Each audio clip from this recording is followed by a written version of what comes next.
Make way for Scott Drew, the head basketball coach of the NCAA champion Baylor Bears. Mr. Big Shot there. Scott, congratulations. How different do you feel, if anything? You know what? I woke up this morning, and first of all, I slept great for the first time in a minute. I didn't need that alarm clock. I could have slept for 12, 13 hours. But I woke up and I was like, shoot, what do we got to prepare for? And I was like, hey, we're done. It's over. What did you think when you watched Gonzaga face UCLA? And did that change in how you prepared for them for the national title game?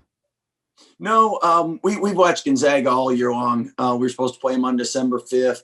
I love Coach Few, good friend. We have two people on our staff that were part of their staff. So we have so much respect for their guys and their program. So we knew what they were capable of. And at the same time, we had a lot of confidence in our group as well. Yeah, but I was wondering, though, Scott, when you're looking at them and that's an overtime game, it's emotional. I didn't know if you said to your guys, because you guys blew out Houston, hey, let's go at them right away. Let's test them right away and see how fatigued they might be. No, that's a great question. What I actually thought, though, is sometimes after you have an emotional win, you start off the next game and you're really confident and you're really on fire. But what happens is that game goes on. I think you become gassed. And a lot of times you see teams emotional win. They come out that first half, the next game, and they play great. And then that's when fatigue sets in after that. Now, I was cheering for triple overtime. I was disappointed it was only one. So take me back to that 18 to 20 day stretch when COVID impacted your team. How much was that an impact and an impediment on your team? Yeah.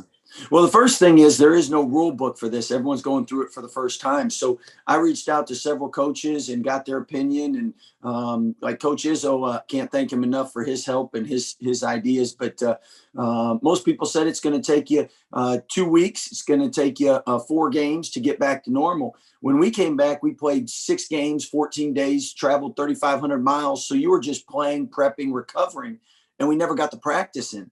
And then once we lost in our Big 12 tournament, we were able to practice for the first time. And Dan, I mean, you got I don't care what sport. If you golf and all of a sudden you don't putt for 21 days and then you say, go out and putt, you're not going to be a good putter. So we actually had to practice and get back to our old habits defensively of what we do and how we do it. And then that really was a blessing that enabled us to go on our run in the NCAA tournament. Yeah, but it's tricky because I don't know if you thought the season could be in jeopardy here. I mean, that's pretty severe. I don't know. Did you feel that way?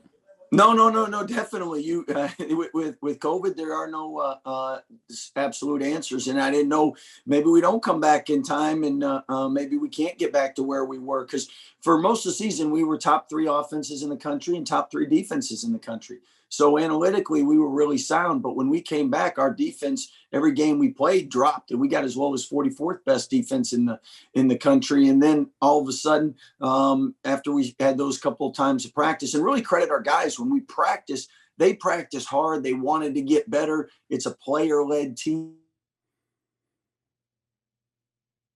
And put in time, and they're just trying to get by. And our guys wanted to get better.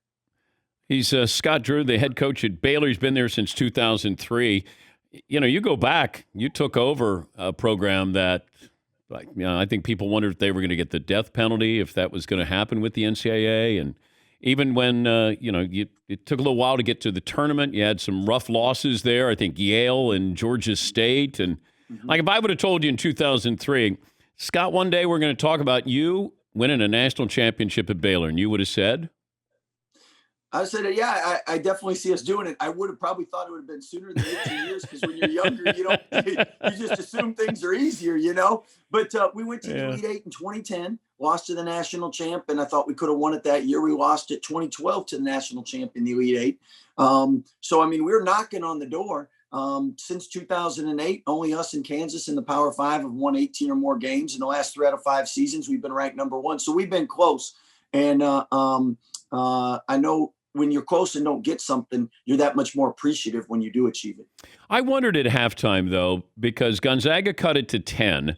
Yes. And there was momentum on Gonzaga's part, and looked like your guys were arguing a little bit, and it seemed like, you looked up and you said, we're only up by 10.